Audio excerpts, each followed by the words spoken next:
The story developing all the time this afternoon here on Sky Sports News that David Chisora has been arrested by police in Munich after last night's brawl with David Haye following his fight with Vitaly Klitschko. He's now being questioned by detectives in Munich. Let's speak to Glenn McCrory, who can give us his reaction this afternoon. Glenn, good to speak to you. Let's start with your reaction then to that incredible scenes at that press conference and the brawl that erupted between Chisora and Haye. What did you make of it? Well, to be honest, I've been appalled by the whole thing, really.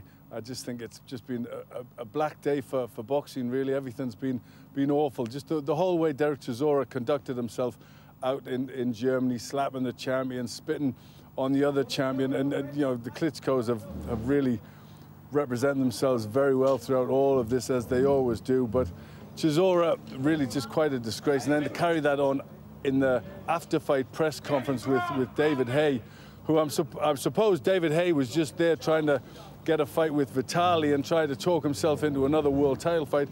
Well, that spectacularly has fell back on him, hasn't it? Absolutely. We've been looking at various angles of the footage, different sort of bits of footage. This video we're seeing right now and others as well. And it does seem, Glenn, that it is Haye who throws the first punch. And he, of course, was at this news conference. I guess the obvious question is, should he have been there at all? Well, you know, he probably shouldn't have been there. Certainly, you know, David, really, I mean, you know, he's got to look at what he did in his last fight against the Klitschko. He didn't perform very well. Why he's trying to talk himself into a fight with Vitaly, I'm not really sure. You know, he's obviously trying to gate crash another world title fight. But it was all wrong. Chisora should never have went out there and confronted David Haye. And, you know, David Haye, in fairness, Chisora has hit people before, he's bitten people before, you know, so David Haye was probably a little bit worried what Chisora was going to do. I mean, there's no excuses for any of them.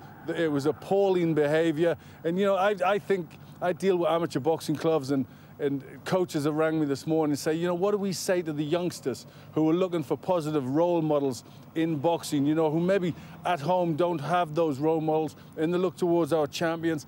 I mean, what are they going to say to their youngsters today? This is how you behave? It really is appalling. And any youngsters out there, look at the Klitschkos. They are true champions and they deserve to be the best in the world.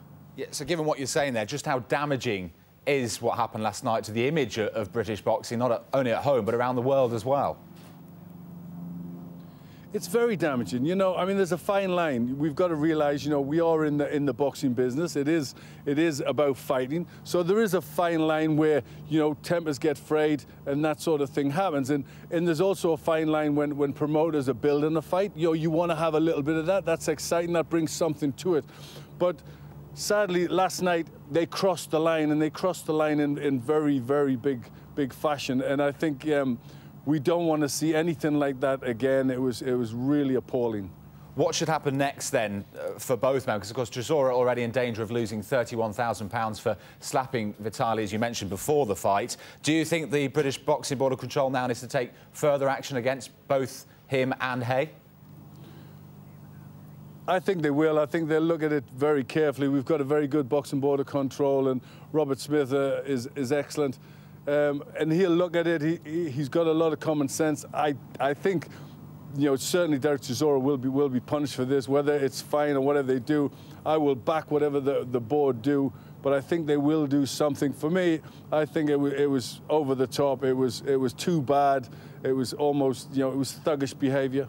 And if boxers can't control themselves outside of the ring, does that actually put the entire sport in jeopardy?